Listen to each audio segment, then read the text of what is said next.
Hello, my name is Elizabeth Counsell and I've been an actress for over 60 years, and this is a little video about my life and times and everything that's happened in between. So I hope you think it's okay. Bye bye.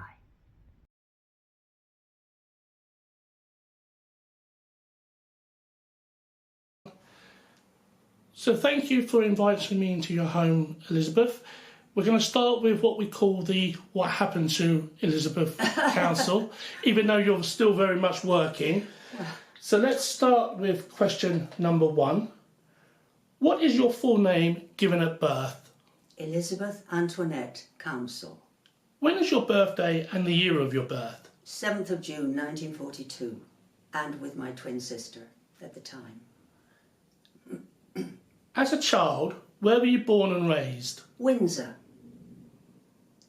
If any, how many brothers or sisters did you have growing up? Just my twin sister Jenny. What is your earliest memory of going to the cinema or the theatre? Oh, it would be the theatre. My dad happened to run a theatre at Windsor, Theatre Royal. Yeah. I would have watched a play there, or probably a pantomime, I think. Yeah. Other than your parents, of course, growing up, did you have a favourite actor or actress whose work you really admired?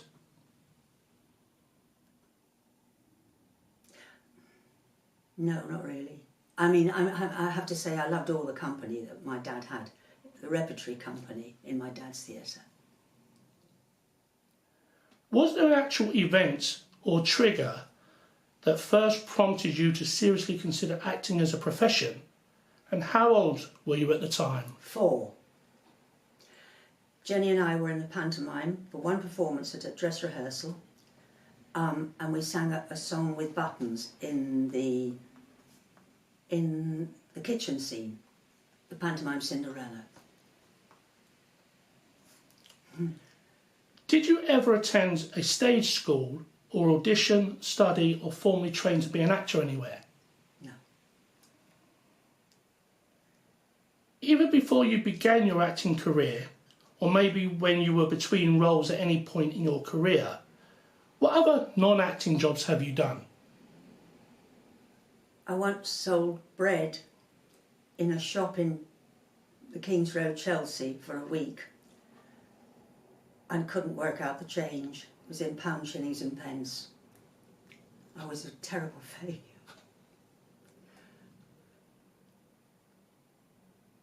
It may well be what you've just answered there, Elizabeth, but what was your first ever paid acting performance, i.e. your professional debut, and how old were you? In pantomime for my dad, when I think Jenny and I were 12, we were in Mother Goose. Can you remember how old you were, or what production you were working on, when someone first asked you for your autograph? Can't remember. And if you look at your signature, when you think about when you started your career, did you put much thought into your signature in how you constructed it? No. And is the signature what you sign today how it was way back when? Yes, it's slightly more shaky because of my great age.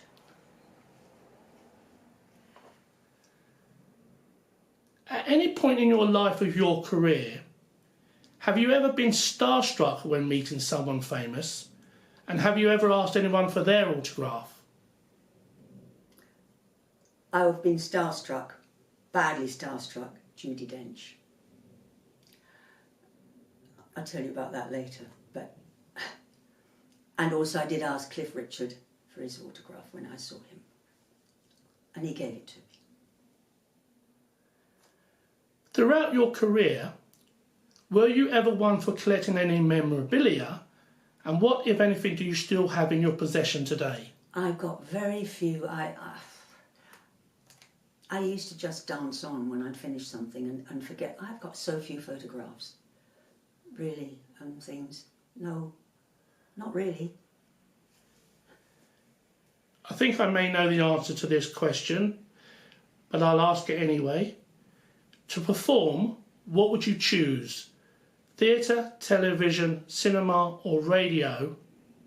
And what reason would you give for your answer? Oh dear, all of it. I love it, all of it. But I did start in theatre, and I think I feel most at home on stage. Yeah. Which of your parts, performances or characters would you say people remember you for the most? I don't think they do remember me much. Well, I don't know. I did hear recently from a television director, his mother remembers me playing Lady Macbeth in 1969. Opposite Michael Gambon? Yeah. Really? Anyway, and also, I suppose, television Veronica in a thing called Brushstrokes, which was quite a long time ago now. Whether it be for what you did on stage or screen, can you name any of your own individual performance or performances that you are personally the most proudest of, or one that you found the most rewarding? Oh, doing bits of Shakespeare with Sir Michael Redgrave in a thing called Shakespeare's People. I did all the women, and he and two other male actors were in this, and we toured it for a couple of years abroad. It was wonderful. Yeah. Is there a part or a role that you still remember today that you auditioned for or really wanted but didn't get? So many. I auditioned for Zeffirelli for the film Jane Eyre, and you'd have thought he wanted to marry me. He was so sweet to me and gorgeous, and oh, he was adorable. I knew he really didn't probably want to marry me, but I didn't get the part. He said, I got a part for you in my film, Elizabeth. I went, oh, thank you. But no, it didn't happen. Now, this may be because of filming commitments or any other reason, but can you remember ever having to turn down an acting role and again later regretting that decision?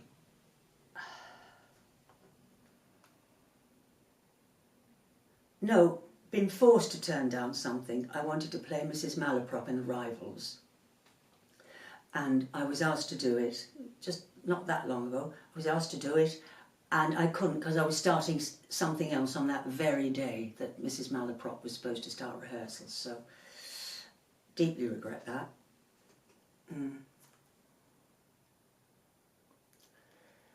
Can you name a co-star that you liked working with the most?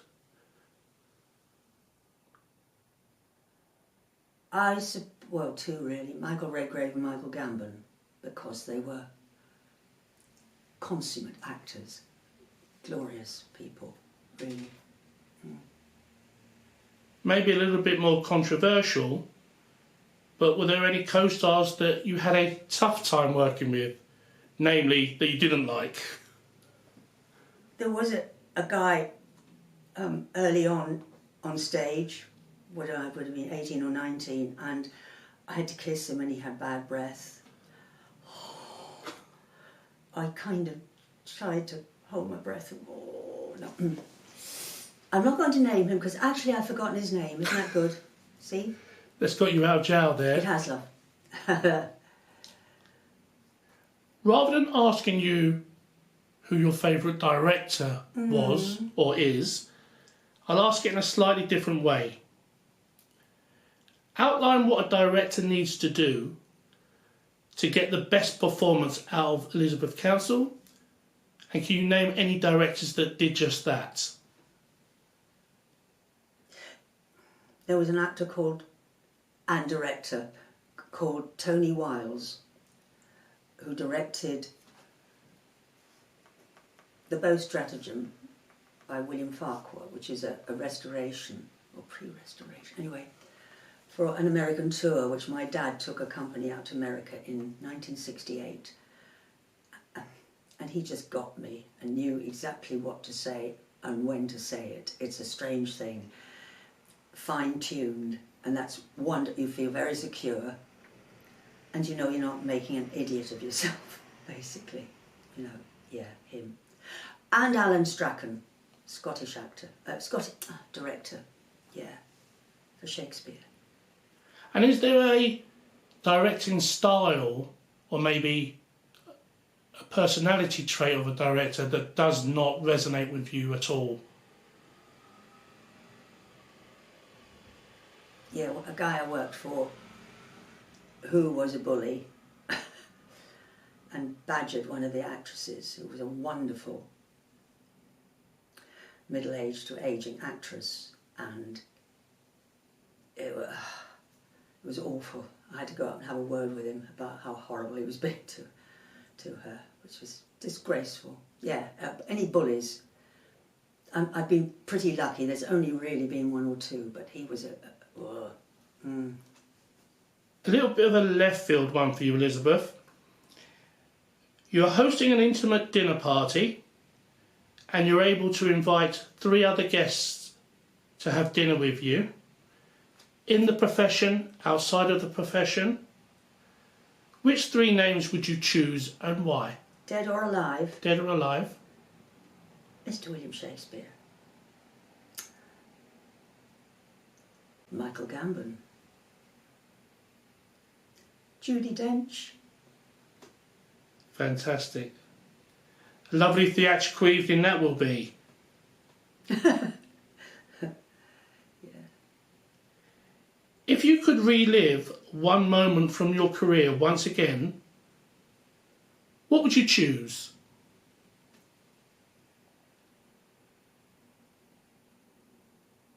I was once in a thing called Noel and Gertie at the German Street Theatre, which is about Noel Coward and Gertrude Lawrence. It's a 2-hander with a pianist. And something happened that night. And when I finished, I thought, oh, that went all right. And there's another one actually playing Chekhov. And I was so tired because I was rehearsing something else during the day. I was so tired on the Saturday night that I got on stage and my mouth opened and the performance shot through me because I couldn't act it. I was too tired to do anything, and I know I felt it was the best I'd ever done it.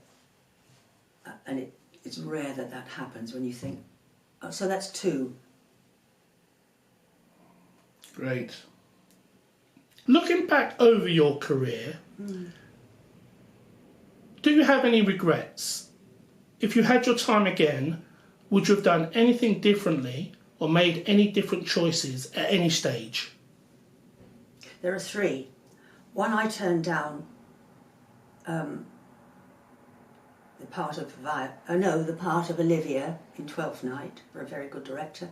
I also turned down Portia in Merchant of Venice for a very good director, and I also didn't play in my mother's last play that she was ever in when she was 80 at Windsor, in a play called Dear Octopus, and for some reason I didn't want to do the part, and I wish I had with her because it was the last time she acted on stage. Tell us something about you or your career that most people would not already know. I don't really think they know very much about me anyway. Really, I don't really, because I'm not on social media. I don't do that stuff. I wouldn't be on X. I didn't want to be on Twitter because I couldn't understand why anybody would want to know if I was washing my hair that day, you know. So I have no conception of it. I'm quite private, actually. So I have no idea. And is there any hobbies or pastimes that you enjoy? Yeah, I play the guitar, and I write songs for guitar, which sometimes I've used, but Singing, really. I love singing, and that's about it, really. Don't ask me to cook you lunch, please. Not a very good chef? Dreadful, please. Now, this might be a very redundant question because you're still very much working,